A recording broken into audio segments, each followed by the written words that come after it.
আমার বন্ধু আর আমি এসেছিলাম। আমার বন্ধু চুল কাটছিল, তবে বন্ধুর এখান দিয়ে আসছে তো ব্লেডের ধরে না। আমি বলছি যে ব্লেডটা বুতা, ব্লেডটা পাল্টে নেন। এটা পুরান ছিল না নতুন ছিল সেটা বলতে পারবো না, কিন্তু ব্লেডের ধরছিল না। না ধরার কারণে আমি বলছি যে ব্লেডটা তেমন দান নাই, ব্লেডটা পাল্টে নেন।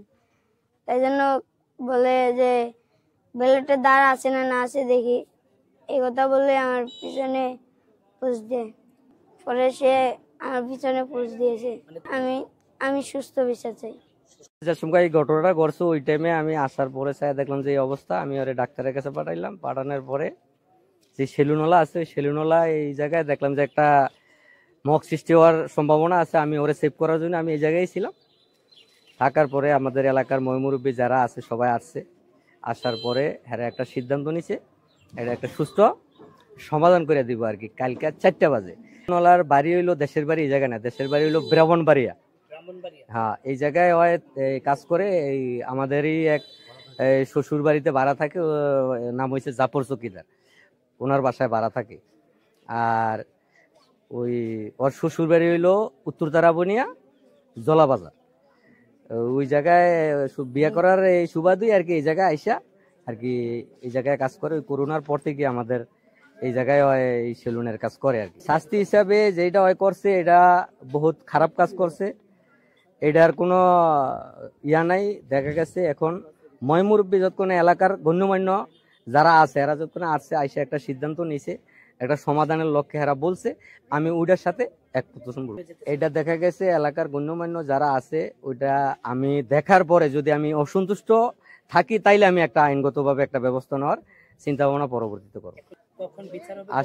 আশ্বাস হইলো কালকা বিকাল 4টা বাজে, আগামীকাল বিকাল 4টায় এটা বৈশা একটা সমাধানের লক্ষ্যে বসবে, বৈশা একটা ফয়সালা দিবে। আমার নাম হচ্ছে শাহজালাল মোল্লা। কাস্টমার চুল কাটতে আসছে, মানে এক কথা দুই কথা হয়েছে, তো কথার কারণে ভুল প্রান্তে যায় মনে করেন যে জিনিসটা, তো আমি আর জিনিসটা বুঝতে পারি নাই। তো আমি ভাবছি জিনিসটা সহজ, উল্টা হয়ে গেছে।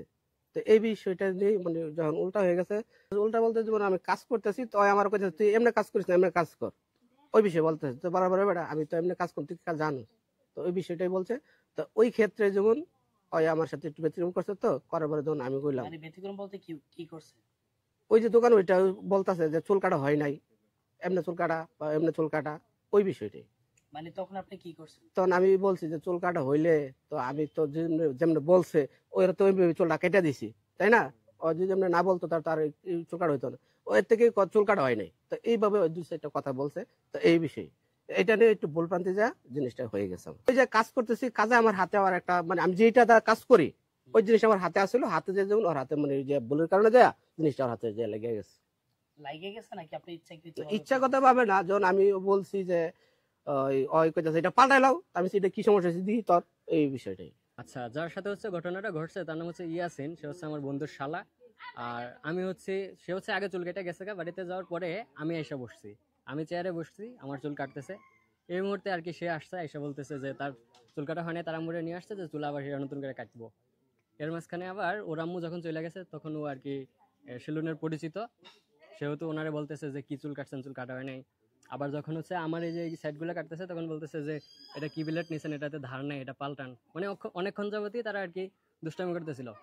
পরে আর কি এই সেলুন উনি বলতেছে যে ধার নাই, এই দেখো ধার আছে না নাই। তো উনি হয়তো উল্টাভাবে ধরতে গেছিল, তো ধরতে গেছে আর কি কেটে গেছে একটু, যে কেটে গেছে। তাই আমি বললাম যে ইয়ে করেন তাইলে ডাক্তারের কাছে নিয়ে যান, দেখেন। পরে আমি এসে করছি।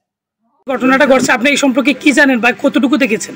যাই হয়েছে আমি বাড়ি থেকে আমি বাড়িতে খবর হয়ে আসছি, এসে দেখলাম যে লোকজনের ভিড় রাস্তায়। আমরা বৈশা এই ওর যেহেতু ওর বাড়ি ব্রাহ্মণবাড়িয়া, ওই যে পর্দানগর জামাই মানিদ্য পর্দানগর, তো আমরা ওই পর্দানগর অপেক্ষায় পর্দানগর খবর দিয়েছি এক মাধ্যমে বৈশা আগামীকালকে 4টা বাজে বৈশা স্থানীয়ভাবে আলো এলাকার লোকজন যে এই হয়েছে ওনার গার্জিয়ান সহ বিকাল 4টা বাজে বৈশা আমরা একটা ফয়সালা দিব যাতে কোনো পক্ষই সন্তুষ্ট হয়। আগামীকাল বিকাল 4টা বাজে বৈশা সুন্দর ফয়সালা দেওয়ার চেষ্টা করবো। আমরা উপস্থিত থাকি দুনো পক্ষে, ওর পক্ষে তো গার্জিয়ান নাই, আমরা গার্জিয়ান অপেক্ষায় রাখছি আর কি। এখন যে আহত হয়েছে ওনার গার্জিয়ান সহই তো আমরা, ওনার গার্জিয়ান এখন স্থানীয় আমরা যারা আছি সবাই আমরা এই একটা সুন্দর ফয়সালার জন্যই আগামীকাল বিকাল তো আর এটা আমরা বউরে আনছি এবং তার শ্বশুরবাড়ির লোকজনের সাথে কথা বলছি এবং যে বাড়িতে ভাড়া রয়েছে ভাড়া আছে ওই বাড়ির লোকজনের সাথে কথাবার্তা কন্ট্যাক্ট করি আমরা মোটামুটি একটা সিদ্ধান্ত নিই।